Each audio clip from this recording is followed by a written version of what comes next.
السلام عليكم، ازيكم حبايبي؟ عاملين ايه؟ يا رب تكونوا بخير. الفيديو بتاعنا النهارده سهل وبسيط جدا، مش هياخد منك ولا وقت ولا مجهود خالص. هنعمل النهارده صينيه كيك كده للولاد، جميله جدا ومغذيه جدا. وهقولك على المقادير بالكوبايه وبالجرام علشان لما تعمليها تنجح معاكي من اول مره. وهسيبلك كمان المقادير مكتوبه في صندوق الوصف تحت الفيديو. هنعملها كمان كده بشكل جديد، شكل مختلف للولاد، يعني قريبه كده للانجليش كيك. هنعملها كمان بالمكسرات، لو انت مش حابه ممكن تضيفي اي حاجه تانية هقولك على البدائل بتاعتها في الفيديو. تابعوا معايا الفيديو للنهايه علشان نشوف كل التفاصيل والتكات بتاعتنا. شايفين الكيك بتاعنا عامل ازاي؟ ما شاء الله جميل جدا.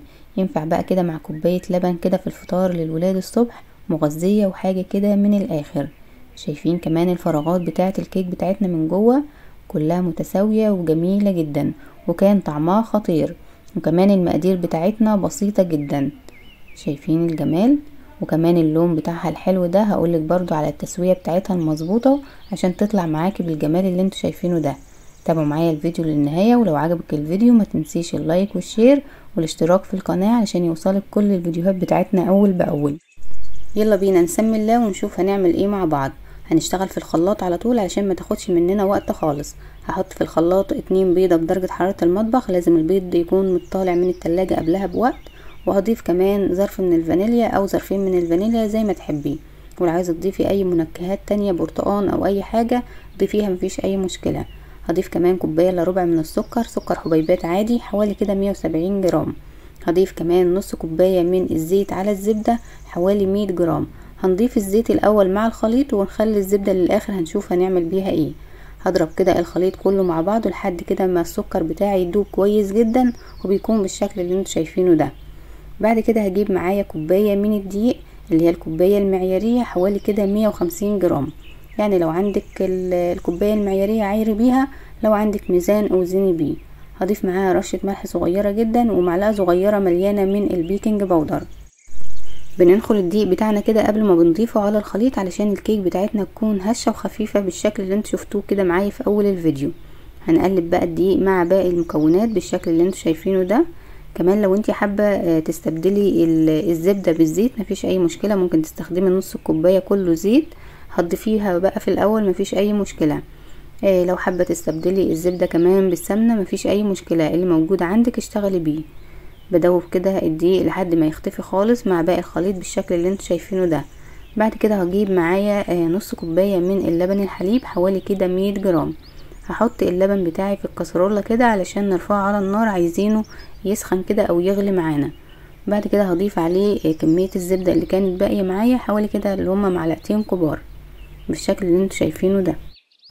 هرفعهم على النار بقى وتعالوا نحضر الصينية بتاعتنا. خدي بالك واللبن على النار علشان ما يفورش منك. بعد كده هجيب القالب بتاعي بتاع الانجليش كيك او بتاع التوست اللي متوفر عندك، بدهنه مسحة من الزبدة كده او مسحة من السمنة، وبرش عليها رشة دقيق خفيفة جدا. وبكده اكون بطنت الصينية بتاعتي، مش محتاجة بقى استخدم ورق زبدة ولا اي حاجة تانية. ودي احسن طريقة تبطني بيها صينية الكيك، جميلة جدا. تعالوا بقى نشوف الخليط بتاعنا واللبن بتاعنا بعد ما غلي كويس جدا هو والزبدة.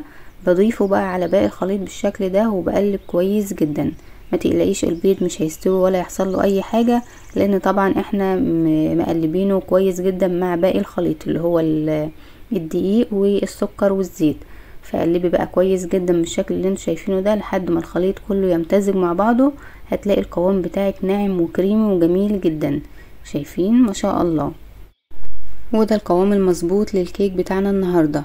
طب لو مش موجودة عندك قالب الانجليش كيك ممكن تستخدمي صينية عادي خالص وتكون مدورة بقى مستطيلة زي ما تحبي. كمان ممكن تضعفي المقدار وتعمليه في صينية اكبر من كده. جميل جدا، الكيك بتاعها هش وخفيف وطعمها خطير، والسكر كمان بتاعها مظبوط جدا. بصب بقى الخليط بتاعي كده في القالب بالشكل اللي انتوا شايفينه ده، حوالي كده نص القالب او ازيد من نص القالب، حاجة بسيطة جدا شايفين. بعد كده اضافة المكسرات دي بقى اختياري، لو انت حابة تضيفي مكسرات مجروشة كده او متقطعة لقطع كبيرة ضيفي بالشكل اللي انتوا شايفينه ده. انا ضفت على وش الكيك كده وبعدين قلبت حاجة بسيطة جدا، يعني مش بنزل المكسرات لأرضية الكيك، يعني حاجة بسيطة جدا علشان تكون في قلب الكيك بتاعي من جوه، وفي نفس الوقت ما تسقطش كده في ارضية الصينية. ضفت كمان شوية كده في الاخر، وبعد كده دخلتها الفرن بالشكل ده. طبعا احنا مشغلين الفرن بتاعنا من قبل ما نشتغل في الكيك من الاول خالص علشان يكون سخن كويس جدا. بدخل القالب بتاعي على الشبكة على الرف اللي في الوسط، النار شغالة من تحت بس على نار متوسطة. القالب بتاعي بياخد حوالي من 35 دقيقة ل 40 دقيقة او 45 دقيقة كمان، يعني ما نفتحش عليه الفرن غير بعد مرور نص ساعة كده، ونبدأ نختبر القالب بتاعنا. لو لقيتيه لسه كده بيطلع سوائل كده من فوق، لو حطيت الخلة كده ولقيتيها بتطلع مبلولة، يبقى كده القالب بتاعك لسه عايز يستوي شوية. لقيت الخلة بتطلع ناشفة، خلاص كده بتكون استوت معاكي، وهي بتاخد اللون الجميل ده من غير ما تشغلي الشواية ولا اي حاجة. كمان ممكن تستبدلي المكسرات دي بالفروتة المسكرة، هي بتتباع كده عند العطار قطع صغيرة كده، او ممكن تحطي اللي هو الكريز المجفف كده تقطعيه قطع صغيرة. بس انا بصراحة حبيت ان انا اضيف المكسرات انها تكون حاجة مغذية للولاد، جميلة جدا وطعمها جميل جدا.